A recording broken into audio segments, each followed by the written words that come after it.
On the far edge of a quiet mountain town, just past the tall pine trees and a winding dirt road, lived an old woman named Eleanor. Her house was small, built of stone, morning sunlight, and a lifetime of gentle memories. She had no family, no fortune, and no trophies on the wall. But she had something rare, something people spend their whole lives looking for: peace. Every morning, Eleanor lit a small fire in her cracked fireplace. She made simple soup from whatever her garden grew, sometimes carrots, sometimes just herbs, and she hummed soft melodies that time had almost forgotten. People in the village would often say, "If your heart feels heavy, go talk to Eleanor," because somehow she always smiled. Even when life gave her almost nothing, she carried joy like it was something she grew herself. One chilly afternoon, as the sun slipped behind the mountains, a stranger knocked on her door. He was a traveler with dusty shoes, curious eyes, and a voice that sounded like it had crossed half the world. "Eleanor," he said, "you've lived a good life, so today I offer you a choice." He pointed toward the meadow behind her home. There, standing out of nowhere, were 3 doors, one golden, one wooden, and one old rusted iron door that looked ready to collapse. "Behind one door," the traveler said, "you'll find your deepest desire. Behind the others, only disappointment." Eleanor chuckled softly. "Young man, I'm far too old to chase dreams." But the traveler insisted. So she walked with him to the meadow. The golden door shined like a promise. The wooden door looked familiar and safe.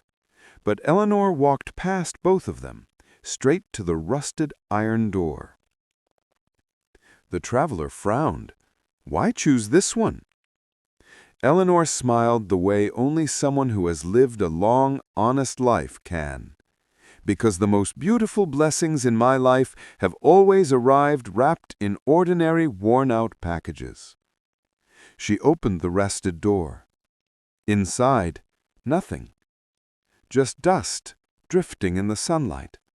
Just silence. The traveler waited for her to sigh or look disappointed. But Eleanor simply laughed gently. "You see," she said, "I walked here with nothing, and I still have my smile. So tell me, what have I really lost?"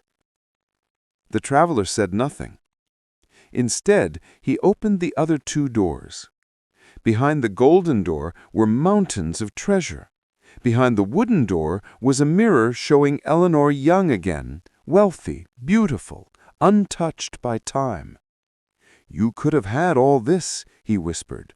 "Why didn't you choose differently?" Eleanor looked at the mirror, then at the treasure, and finally at her own wrinkled, gentle hands. "You think I have nothing," she said softly. "But I have peace. I know how to smile in the dark. I know the comfort of warm soup and a quiet heart. Tell me, what gold is worth more than that?" And with that, she turned and began walking home. Her little fireplace still waited. Her humble soup still simmered, and her smile, steady and unshaken, was more precious than any fortune behind those doors. The traveler watched her go, realizing something he had never understood in all his journeys. Happiness doesn't always live behind the golden door. Sometimes it lives in the courage to smile, even when the door opens to nothing. So if life ever hands you an empty room, try to smile anyway. Sometimes that smile is where real happiness begins.